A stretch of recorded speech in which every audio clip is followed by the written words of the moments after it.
Hello, my family. Thursday night. Yep. I'd be going to the gym tonight, but I'm actually having to change my plans a little. I have a phone date later today, so I'm actually going to do a workout here at home. So it's a low intense, and then I'm going back to the gym tomorrow. What I'm actually doing is I'll choose days for high intense, low intense, because I've been finding, I know what's making me retain the water. My body is going through shock because, well, I'm actually exercising it a little harder. It needs to be. So it's building up my strength. Today, y'all, I lost a lot of that water. You can see in my face, I lost a lot of that water. So I'm happy for that. And it just means that my body got used to it. And I did a low intense yesterday. So I'm going to do that again tonight. And then I'll do a little bit mixed high intense with low tomorrow. Anyways, that's just a bunch of stuff. So what am I up to today? Today I decided to do less carbs. I don't want that heaviness today, but I'm going to keep it Mediterranean. So I am actually going to be using my farm fresh eggs, and I am going to make a scrambled egg with spinach and ricotta. And I am going to use some of my fresh milled flour, but it's going to be making some zucchini fritters. And I thought I'd go and do these recipes with you. And a bit of a secret for all you millers, I just found out today. It makes sense. I'm going to test this together with you and see, does this work? In the meantime, wait till you see what I'm working on now. No, this is not fresh milled. There's a hint.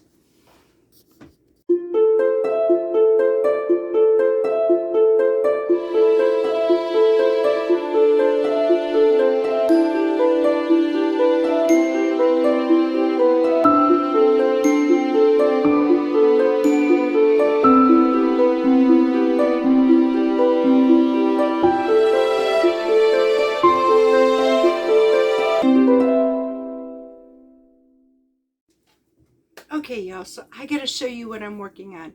I've been having this crazy cravings for focaccia. Now, I am going to be working on some with sourdough and fresh milled flour. I also have some sourdough pizza crust, which I'm doing tomorrow with fresh milled flour. I can't wait to try these with you. I've got so many different recipes, and a lot has to do with einkorn as well. Today, however, this one is not, and honestly, anybody could do this. Now, I did price this for you ahead of time on Amazon. This is 2.2 pounds of Caputo. It is a Tipo 00 chef's flour. This one here is about, I think they said 13% protein, anywhere from 12 to 13% protein. So, let's see here. Yeah, it's 12 to 13%, which is exactly what we need for this focaccia. For the first time, however, I'm not doing it in the same day. This is actually, I took it out of the refrigerator because that's where it's going to stay all night. And I'm going to be doing this, baking it tomorrow. But y'all, you got to see this. Okay, I'm going to show you what the most airiest dough looks like in focaccia. Are you ready for this? Can you imagine the dimples and the, yeah, I saw the dimples and the shaking jiggles. Check this out, y'all. Do you see that jello wiggle? Do you know how airy this is? I'm super excited. Okay, y'all, so I put it back in the refrigerator so it can sit overnight. It's going to actually ferment that way, which is going to be even better. It's going to bring out more of an amazing taste to it, and I can't wait. So, the flour, it looks like this, and it is the chef's flour. Now, you will find some that says pizza. This is not the same thing. This one here has a little bit higher protein, but it's made for like slow fermenting foods. So it's a soft wheat flour. This product is from Italy. So you are getting a whole lot more nutrients out of this for us.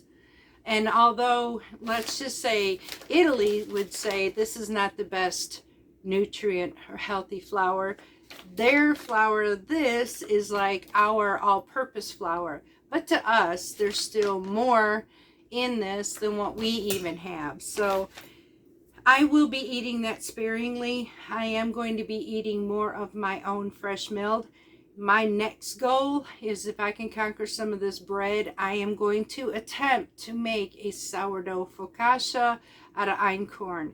And if I can get it to like this, there is a secret to that though, and that's what we're going to bring up to next. We're going to talk about the harvest, Nutri-Mill Harvest, the stone ground mill. Not, sorry y'all, for those of you with the steel blade. I'm not sure about that one yet. I'm talking about the stone ground blade. There is something on this, and I thought up until today, it's one of the moments of, if you've ever seen this dude's video, he said after 40 years, okay, for me, milling for nearly 2 years, I'm going to say after 2 years, I'm just now learning this. Okay, so yeah. Now we're going to go to the kitchen and I'm going to bring this mill out because there is something I got to show you, and then we're going to test this theory and see how it works. So I'm going to set you up in the kitchen with our mills. I thought I'd clarify something for y'all too when I said phone date. This is with a really good friend. Her and I have been talking through emails or even private messaging. But for once, we're going to actually talk, well, kind of face-to-face, but more personal on the phone. So it's with a female, nothing else. So I thought I'd clarify that up with y'all. Okay, so I will tell you where I learned this from. I happened to have been doing some research for sourdough stuff, and this video came up, and it just totally blew me away. And this one comes from Rose Homestead. She had showed me something on my mill that I was like, no way. But I understand. See, I've been milling what I thought was the finest, and still, my fine is still gritty. I'm finding myself having to sift my flour, and then I actually re-mill the bran to get it that nice smooth consistency. But she said that these mills were capable, y'all, of milling flour like store-bought. It's all in what we've actually been doing. So let me show you a few things on here. For those of you who have this mill, this one right here, this is the Nutri-Mill Harvest. You'll notice at the top we have where we get this dial button. Let's see if I can keep this focused on you. I'm going to go ahead and bring it this way. But we have this little dial thing. And then you'll notice, let's see if you can see that. I'll have to pop this off of here, I think. Hold on a second. All right. You see where this marker starts right where that red is, and then it comes all the way down till it narrows right there at that narrowing. Now, how many of you like me thought that was the grade to mill your flour? That is wrong. Wait till you hear this. My family and friends who mill with me, that's only to show the direction on how to get the finest in your grains. That is not the limit right there. It goes a whole lot farther. And that's what I am going to test today, because I have been going down as far as, which is 3 o'clock in my setup here. And that's as far as I went. And that would explain why my flour is not the finest that I would love to have. If I can get it to that point, I can make the most amazing sourdough focaccia or focaccia bread, period. So we're going to test this theory. Now I'm going to, it does. I cannot believe this. Yep, and that's as far as it'll go. So for me, this would be about the way I have that set up. Hang on. Let me switch this just a tad bit here. That would take it all the way. So if I have this dial where I'm facing toward me at the biggest end of this, I can bring this all the way over to about 9 o'clock.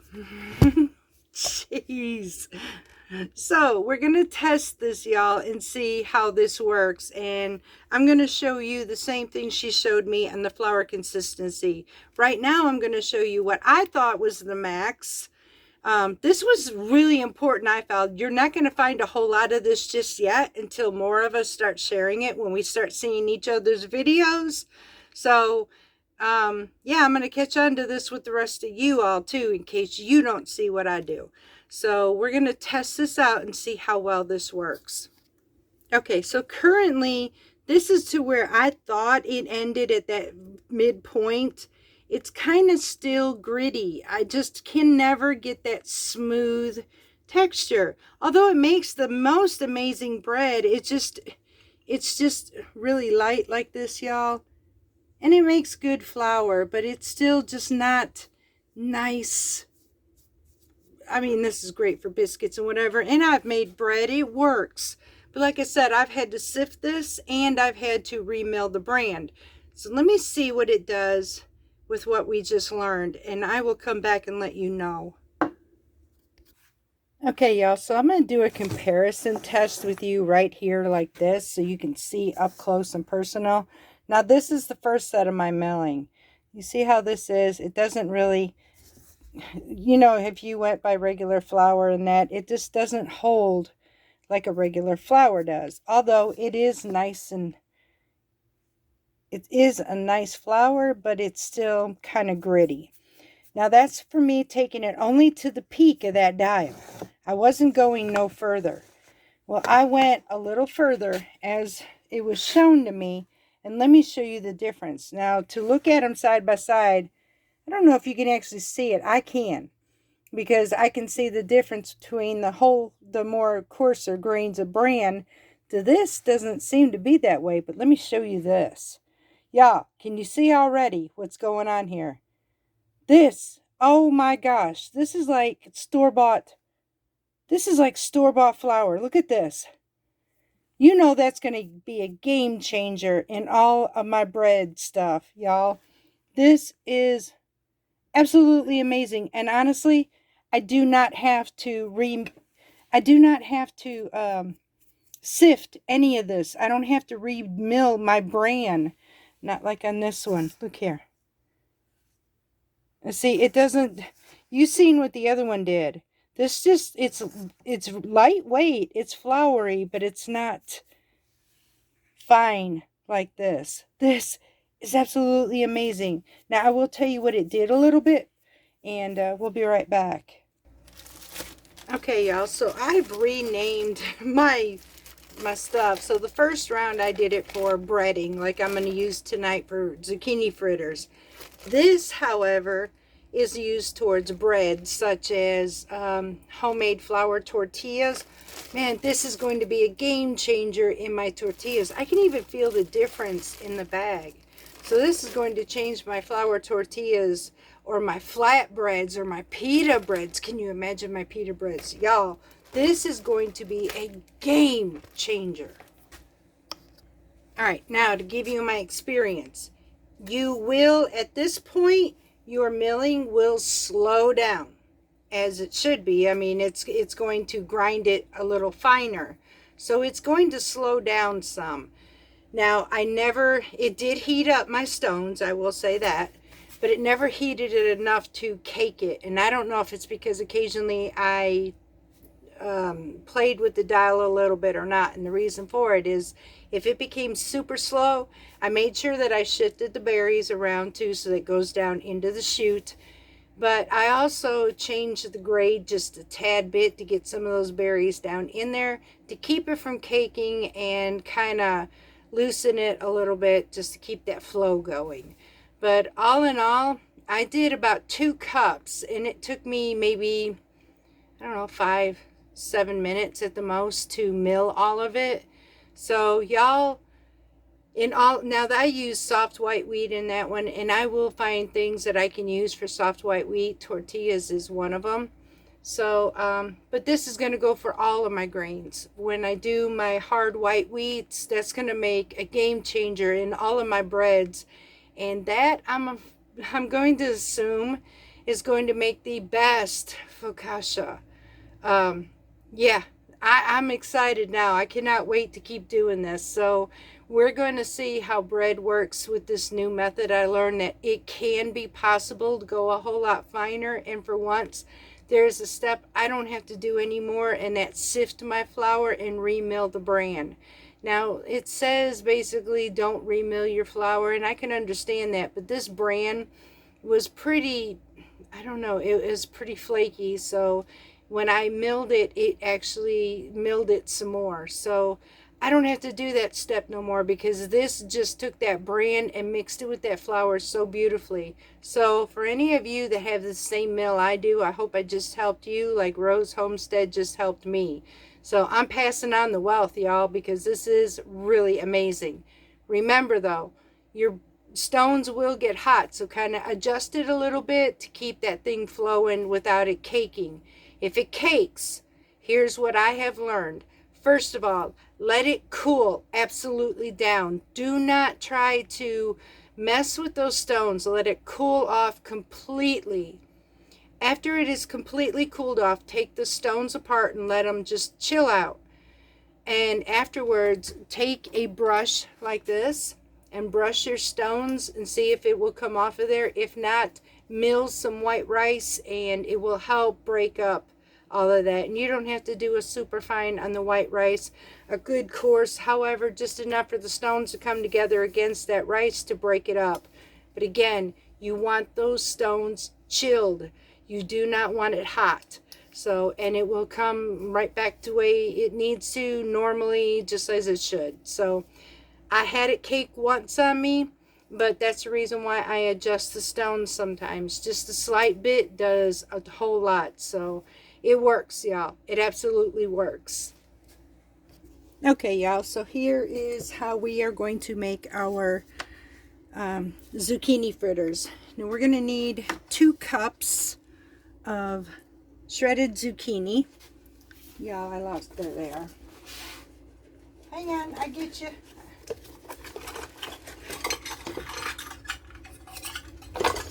Okay, we need 2 cups of shredded zucchini, and I did wash these skins. I want to take my zucchini shredded, put them in here, and pack that in there. There's 1 cup. I'm pretty sure that this one, I will say 1 medium zucchini will be equal to 2 cups of shredded zucchini that we need. We need a 1/4 cup of chopped onions. I used minced purple onions in mine.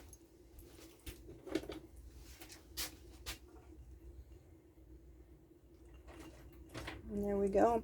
This is going to be in your preference when it comes to cheese. You're going to need a 1/2 cup of grated Parmesan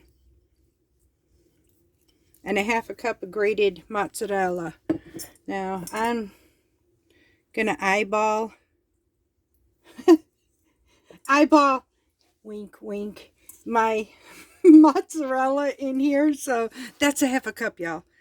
Okay, illusion, it's a 1/2 cup, promise.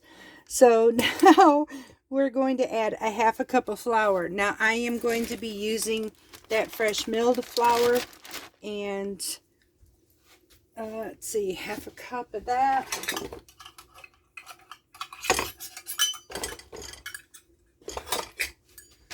Into my mix.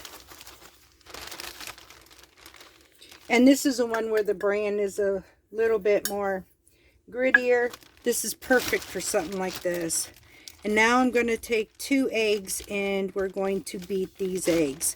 Now I will tell you, I'm using my own farm fresh eggs, so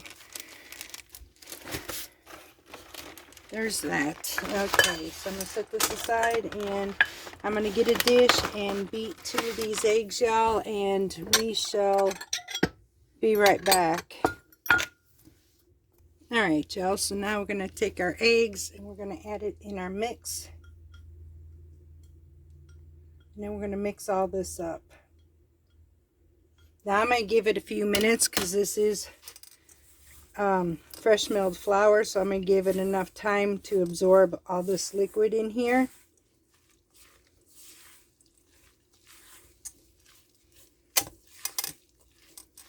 And then we're going to start frying up our fritters, y'all.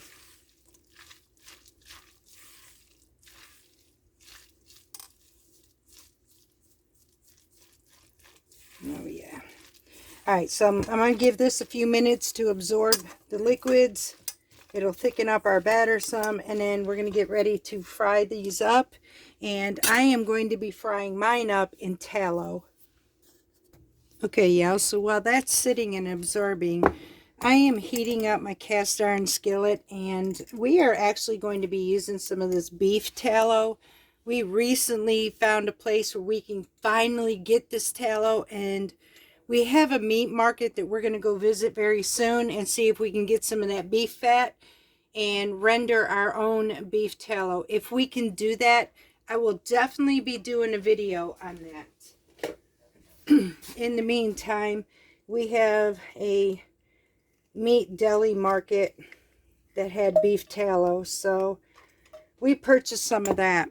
If you do not want to use beef tallow, that's fine. I won't use it very often. I will use it every once in a while. It is an all natural fat, but it's still high in cholesterol, so I won't use this too often. You can use olive oil. Please watch getting it to smoking point. Otherwise, it turns your olive oil bad. This is why I'm changing my methods in frying a little bit. Avocado oil works amazingly well, and so will ghee. You can use coconut oil too if you wanted. Any of the healthier choices. So, like I said, this is still it's an animal fat. It is still a healthy choice. It still does have cholesterol though.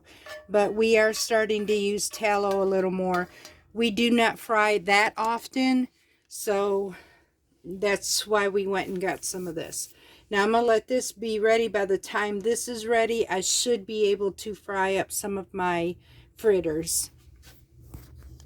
Okay, y'all, so our oil is hot enough, and we are going to take a couple tablespoons and just put them here, and then we're going to flatten this out. Wait till it's golden brown. And then we'll flip them over.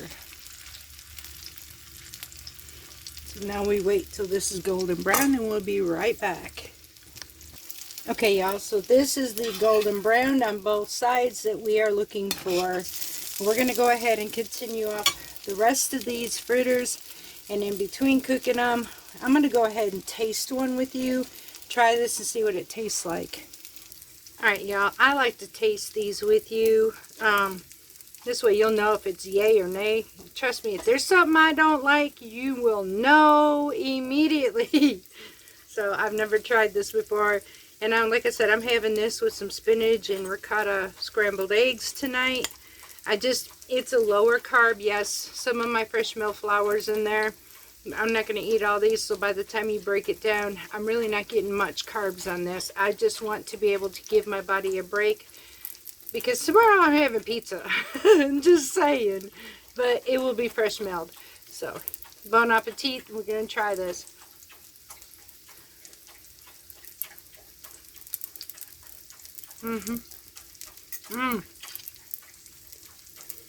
Ooh. Y'all, these are absolutely amazing. They're tender. It's hard to describe, but once you fry these up, that zucchini is awful tender. It's got a very cheesy flavor, that crunch to it. It's just an all-around, an amazing fritter. I love these, and I could see me enjoying this with my scrambled eggs tonight. So I'm going to go ahead and finish the rest of these, and then I'm going to show you how I'm going to do the scrambled eggs.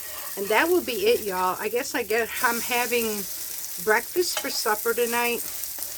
Once in a while, I just get that idea that that's what I want to do. It's just me, so I'm good with that. Let me get these finished and we'll be back. One note I forgot to add, use to your taste preference, but add some salt and pepper to that mix. I forgot to add that, and I could taste it, so I've had to add salt to this. So salt and pepper, y'all. Okay, y'all, so now I'm going to make a very quick, low-carb, well, a breakfast, I guess you could say, Mediterranean style. So this is ghee that I added in here. And I'm going to position you over and show you what I'm doing here. Okay, I currently have 2 beaten eggs inside of that dish. Hang on 1 second. Don't want to look at the eggs too long. I get it, y'all. Now I'm going to add about a tablespoon of ricotta cheese. We're going to make this kind of creamy. Just a dab of cream, not a whole lot. Just like so. Now I'm going to mix this up really good. We're going to make these eggs creamy, y'all. Turn this down some. Break up this ricotta in here. Alright, now we're going to position you back over to the frying pan, y'all. Okay, so I added just a little bit of pepper. I'm going to add some salt as soon as I get this in here.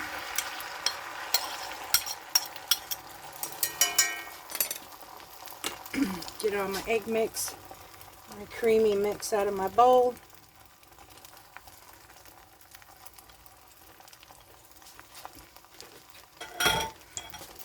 Move this just a little bit.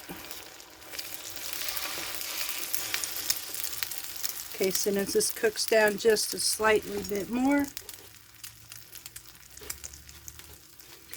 now we're going to add some fresh spinach to this.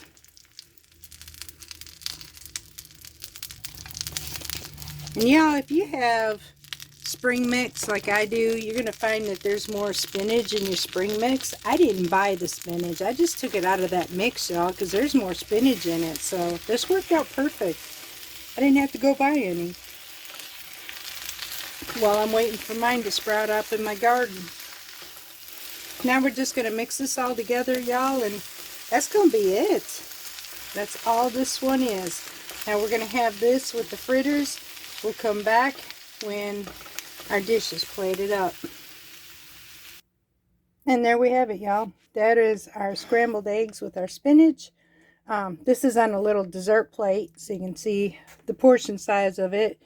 2 of our zucchini fritters, and that's it. That is my supper for tonight. I have my spinach, which is my fiber, low carb. Even with the breading in here, it's still under, for me, 80, way under 80 grams. And I'll explain what I had for lunch.